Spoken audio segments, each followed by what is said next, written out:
आदावर से मैं हूं सफीउल्लाह, आप देख रहे हैं 4TV खबरनामा। सबसे पहले नजर डालते हैं सुर्खियों पर।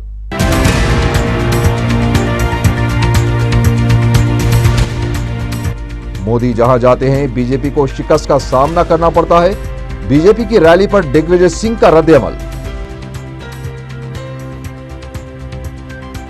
कांग्रेसी हुकूमतों के तसल्लुत को खत्म करने में एनटीआर का अहम रोल। बीजेपी की रैली से नरेंद्र मोदी ने तेलुगु देशम की जानिब बढ़ाया दोस्ती का हाथ। हैदराबाद निजाम की जागीर नहीं, जब तक बीजेपी है कोई खेल खेलने नहीं देगी, किशन रेड्डी का इंतबा।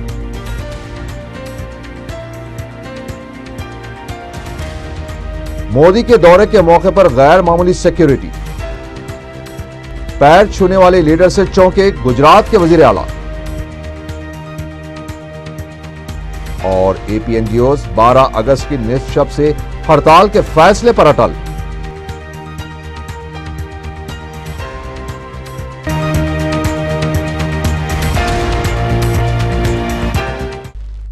और अब खबरें तफसील से। बीजेपी ने खुद 5 रुपए के टिकट खरीदकर अवाम को जमा किया है।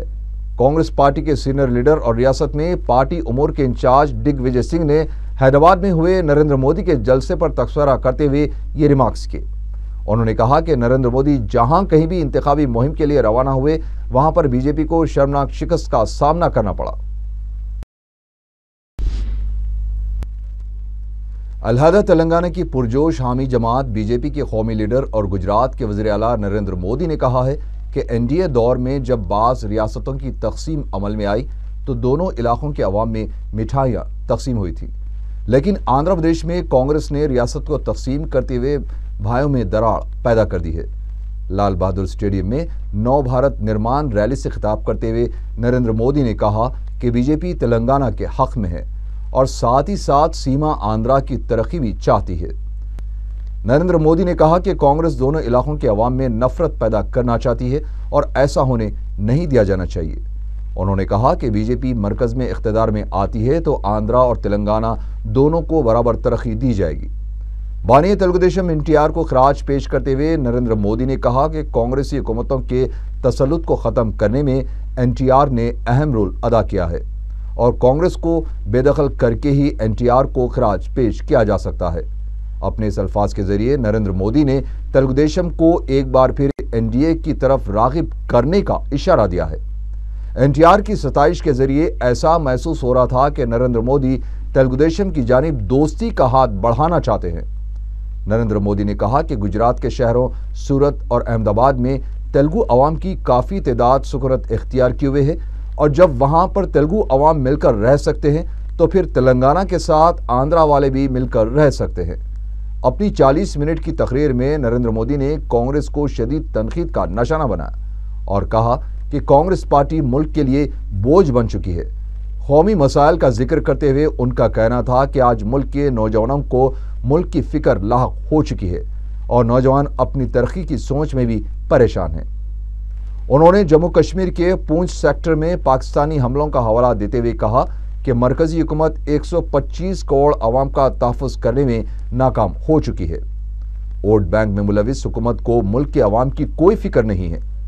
गुजरात के वज़ीर आला ने हैदराबाद के पुलिस एक्शन का हवाला देते हुए कहा कि 17 सितंबर को उनका यौम पैदाश है और ये बात उनके लिए बाइस मसरत है कि इसी दिन हैदराबाद को आज़ाद किया गया और इसी दिन को यौम नजात के तौर पर मनाया जाता है। नरेंद्र मोदी ने अपनी तकरीर का आगाज़ तेलुगु अल्फाज से किया और उन्होंने अपनी तकरीर का अख्तिताम वंदे मातरम कहते हुए किया। लेकिन मैं आज आंध्र में आया हूं तब मैं एनटीआर को याद करना चाहता हूं। इस देश की एनटीआर ने एक बहुत बड़ी सेवा की थी। न सिर्फ आंध्र के सम्मान की सेवा की थी, उतना नहीं, न सिर्फ आंध्र के गौरव के लिए लड़े थे, इतना नहीं, लेकिन एनटीआर ने कांग्रेस विरोधी राजनीति को बल दिया था। ये एनटीआर के प्रयास है कि दिल्ली में कांग्रेस गैर कांग्रेसी सरकार बनाने का इस देश के अंदर संभव हुआ था। मैं आंध्र में सभी राजनीतिक दलों से अनुरोध करता हूं, एनटीआर को उत्तम से उत्तम श्रद्धांजलि क्या हो सकती है? एनटीआर को उत्तम से उत्तम श्रद्धांजलि कांग्रेस मुक्त भारत के निर्माण करके ही हो सकती है। और जो जो एनटीआर की लीगेसी का दावा करते हैं, उनका पहला कर्तव्य बनता है कि हिंदुस्तान को कांग्रेस मुक्त बनाने के लिए जो भी करना पड़े वो करना चाहिए।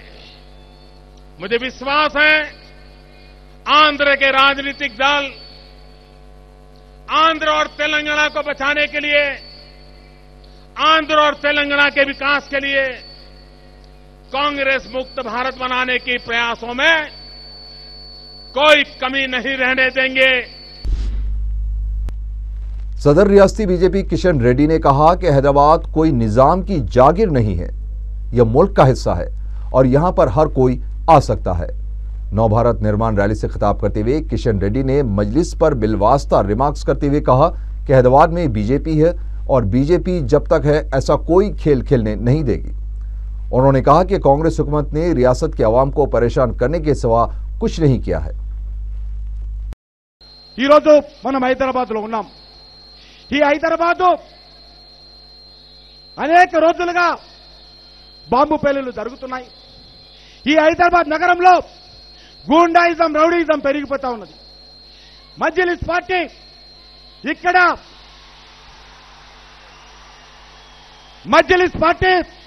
ఇక్కడ మేయర్ స్థానంలో కూర్చున్నది। ఈరోజు మీకందరికీ తెలుసు, పోలీస్ డీజీపీని పట్టుకొని నువ్వు బట్టలు ఇడిచినా, నీ యూనిఫామ్ ఇడిచినా నీ సంగతి చూస్తానంటే కాంగ్రెస్ పార్టీ మన డీజీపీని ట్రాన్స్ఫర్ చేసింది సిగ్గులేనటువంటి కాంగ్రెస్ పార్టీ ప్రభుత్వం। గుజరాత్ కు హైదరాబాద్ కు అవినాభావ సంబంధం ఉంది। ఈ యొక్క హైదరాబాద్ కేంద్రంగా ఉన్నటువంటి తెలంగాణ రాష్ట్రము నిజాం నియంత్రిత పరిపాలనలో ఉన్నప్పుడు నిజాం యొక్క ప్రైవేట్ ఆర్మీ రజాకార్లు గ్రామాల మీద పడి అత్యాచారం చేస్తున్నప్పుడు మరి ఆ యొక్క నిజాం నియంత్రితం యొక్క మరి కోరలు పీకి దారికి తెచ్చి ఈ యొక్క హైదరాబాద్ కేంద్రంగా ఉన్నటువంటి ఈ యొక్క తెలంగాణ జిల్లాలను భారతదేశంలో ఇండియన్ యూనియన్లో విలీనం చేయించడంలో ప్రముఖ పాత్ర పోషించినటువంటి గుజరాత్ గడ్డ మీద పుట్టినటువంటి ఉక్కు మనిషి సర్దార్ వల్లభాయ్ పటేల్ యొక్క ఎప్పుడు కూడా ఈ ప్రజలు మర్చిపోరు। అదేవిధంగా ఈరోజు మన రాష్ట్రంలో పచ్చి అవకాశవాదానికి, పచ్చి రెండు నాలుకల ధోరణికి ఈరోజు ప్రజలు పాలుపోక ఈరోజు ఆలోచన చేస్తున్నటువంటి పరిస్థితుల్లో ఈరోజు మరొకసారి ఈ గడ్డ మీద సర్దార్ వల్లభాయ్ పటేల్ ఎవరైతే విమోచన చేసి ఈ గడ్డ మీద 3 రంగుల జెండా ఎగరేశారో అలాంటి అభినవ సర్దార్ పటేల్ గా ఈరోజు ఈ యొక్క గుజరాత్ గడ్డ నుంచి వచ్చినటువంటి నరేంద్ర మోడీ గారు మళ్ళీ ఈరోజు ఈ గడ్డ మీద అడుగు పెట్టాడు। ఈరోజు మనకందరికీ తెలుసు, హైదరాబాద్ నగరంలో నరేంద్ర మోడీ ఎట్లొస్తాడా, హైదరాబాద్ నగరంలో మీటింగ్ ఎట్లా పెట్టుకుంటాడా, ఈ దేశానికి ఎవరి నేతృత్వం కావాలి ఒక్కసారి చెప్పండి। ఈ దేశానికి ఎవరి నేతృత్వం కావాలి? ఈ దేశంలో ఎవరి ద్వారా నీతివంతమైనటువంటి ప్రభుత్వం వస్తుంది? నాకు వినపడడం లేదు ఎవరు కూడా ఇక్కడి నుంచి। ఈ దేశంలో ఎవరు సమర్థవంతమైనటువంటి నాయకత్వం ఇవ్వగలుగుతారు? మతోన్మాద యొక్క దేశద్రోహులకు సంబంధించినటువంటి ఉక్కు పాదము ఎవరు పెట్టగలుగుతారు? ఈ దేశంలో నిరుద్యోగ సమస్య ఎవరు పరిష్కారం చేయగలుగుతారు? గుజరాత్ లాగా ఈ దేశంలో అన్ని రకాల అభివృద్ధి ఎవరు చేయగలుగుతారు? गुजरात के वज़ीर आला नरेंद्र मोदी को शहर पहुंचने पर उस वक्त खौफजदा देखा गया जब बीजेपी के एक लीडर ने उनके पैर छूने की कोशिश की। बेगमपेट एयरपोर्ट पहुंचने पर नरेंद्र मोदी जब उतरे तो उन्हें सख्त सिक्योरिटी इंतजामात के दरमियान तैयारे से उतारा गया।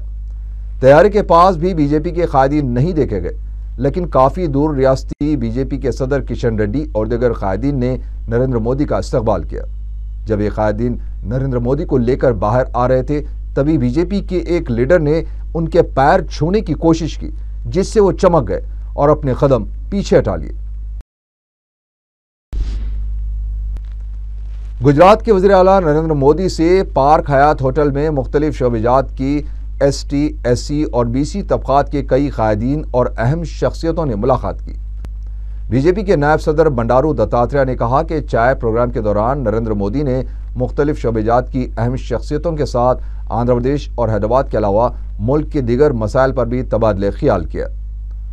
मरकजी ममलिकती वजीर चिरंजीवी के ब्रादर निज़मती अलू अरविंद के अलावा तेलुगु फिल्म इंडस्ट्री से वाबस्ता शख्सियतों बाबू मोहन और सुमन के अलावा दीगर ने भी नरेंद्र मोदी से मुलाकात की है।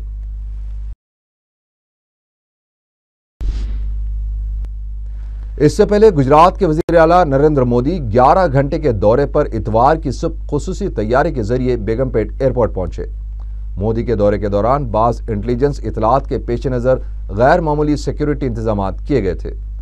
बेगमपेट एयरपोर्ट को बीएसएफ के जवानों ने घेर रखा था। तैयारे से उतरने के बाद रियासती बीजेपी के सदर किशन रेड्डी, सीनियर कायदीन बंडारू दत्तात्रेय, डॉक्टर के लक्ष्मण, CH विद्यासागर राव, नागम जनार्दन रेड्डी के अलावा दीगर कायदीन मौजूद थे।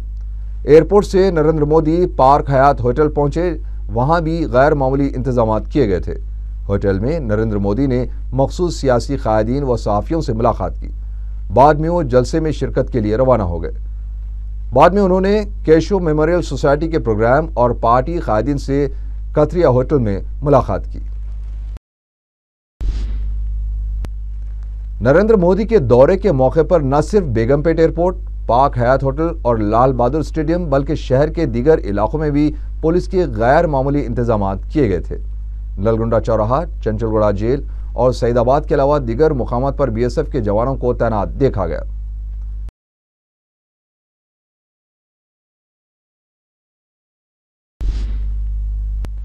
नरेंद्र मोदी की आमद से पहले ही लाल बहादुर स्टेडियम में बीजेपी हामियों की आमद का सिलसिला शुरू हो चुका था। स्टेडियम के बाहर भी मुख्तलिफ मनाजिर देखे गए। बीजेपी लीडर बदमबाल रेड्डी को पुलिस के साथ बहस व तकरार करते हुए देखा गया, क्योंकि बीजेपी के सीनियर लीडर बदमबाल रेड्डी को भी स्टेडियम के अंदर जाने की इजाजत नहीं दी जा रही थी।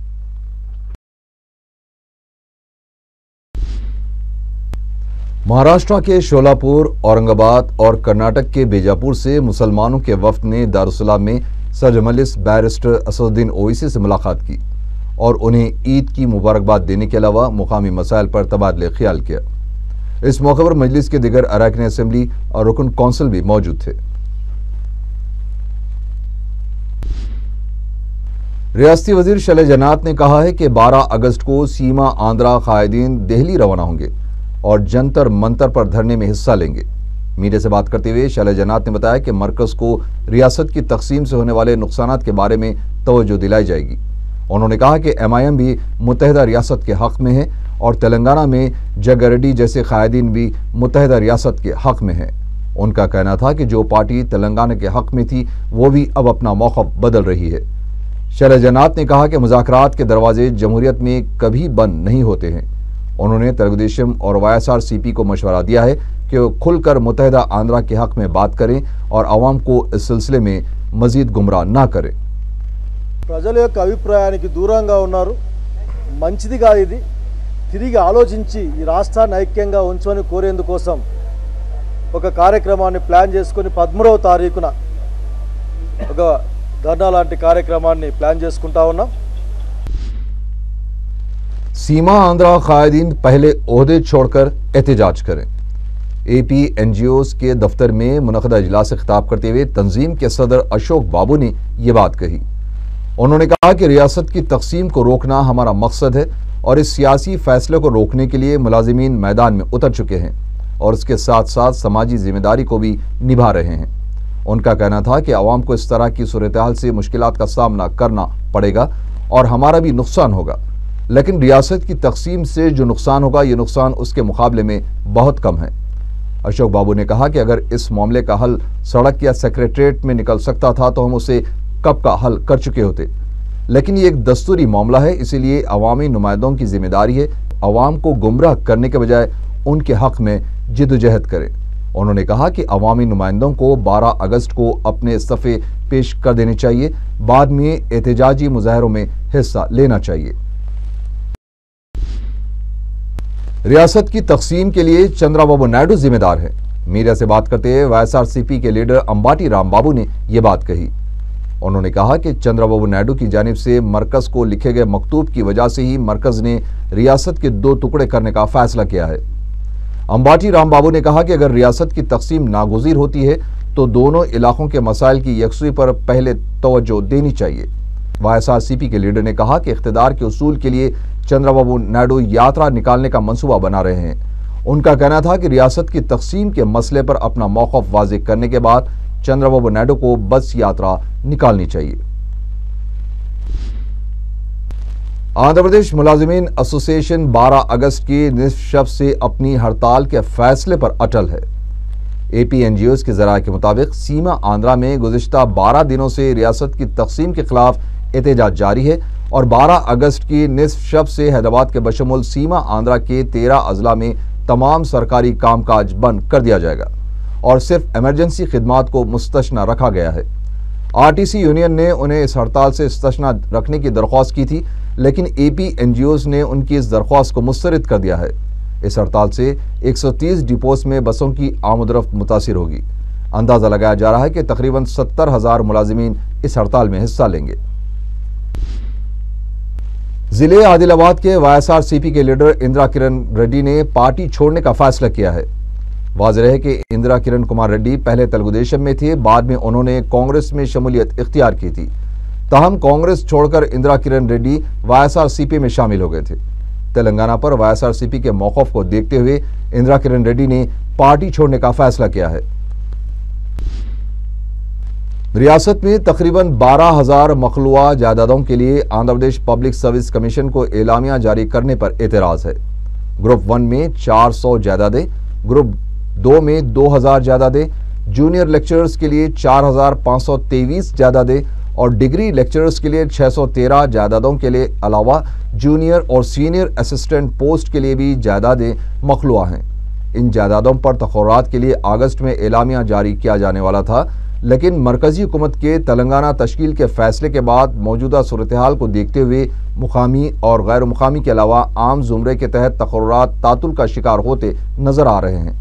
APPSC ने अब इस मामले को हुकूमत से रुजू किया है ताकि हुकूमत की हिदायत और रहनुमाना खतूत के मुताबिक ही एलामिया जारी किया जा सके। हुसैन सागर झील की सफाई और उसे खूबसूरत बनाने के लिए किए जाने वाले इक़दामात में कुछ हद तक बेहतरी नजर आ रही है। तकरीबन 4 साल से हुसैन सागर झील सफाई को लेकर ऐलानात और जापान की कंपनी से 375 करोड़ रुपए के खर्च का जिक्र किया जाता था। गुज़िश्ता साल से हुकूमत ने इस पर खुसूसी तवज्जो देते हुए हुसैन सागर झील की सफाई को लेकर कई मौसर इक़दामात किए हैं। वाज़ेह है कि सन 1562 में हज़रत हुसैन शाह वली रहमतुल्लाह अलैह ने इस झील की तामीर की थी। यह झील 24 स्क्वायर किलोमीटर पर है। हुसैन सागर को प्लास्टिक से पाक बनाने के लिए खुसूसी मुहिम भी चलाई गई थी और उसके अतराफ डब्बे नस्ब किए गए ताकि अवाम पूजा के सामान को हुसैन सागर में डालने के बजाय इन डब्बों में उसे जमा करें। हुसैन सागर झील में कचरा डालने पर 250 था 500 रुपये जुर्माना भी आयद होगा। इन तमाम एहतियाती इक़दामात के बावजूद अवाम अपनी आदत से मजबूर है। कोई ना कोई हुसैन सागर में पूजा का सामान या प्लास्टिक की थैलियां फेंक जाता है। हुसैन सागर सिर्फ हैदराबाद तक महदूद नहीं बल्कि ये बैनुल अक़वामी सतह पर शोहरत हासिल कर चुका है और इसका नक्शा भी दिल की तरह है और अवाम को भी उसे पाक बनाने के लिए दिल से अहद करना चाहिए। Architectural design competition talk the walk 14 अगस्त को Jawaharlal institute of advance studies Secunderabad में मुनक़द किया जा रहा है। इस मौके पर commissioner GHMC Krishna Babu, vice chancellor Jawaharlal Nehru architectural and fine arts university P Padmavati के अलावा रुकन मनसूबाबंदी कमीशन D स्वामीनाथन शिरकत करेंगे। आखिर में सुर्खियां एक बार फिर।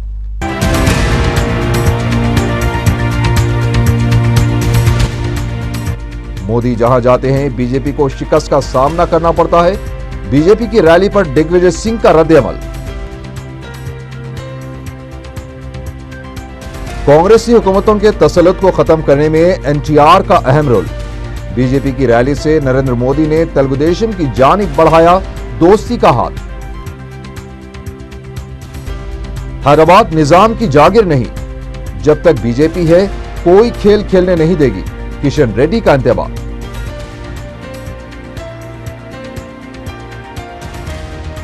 मोदी के दौरे के मौके पर गैर मामूली सिक्योरिटी, पैर छूने वाले लीडर से चौंके गुजरात के वजीर आला। और APNGOs 12 अगस्त की निष्पक्ष से हड़ताल के फैसले पर अटल।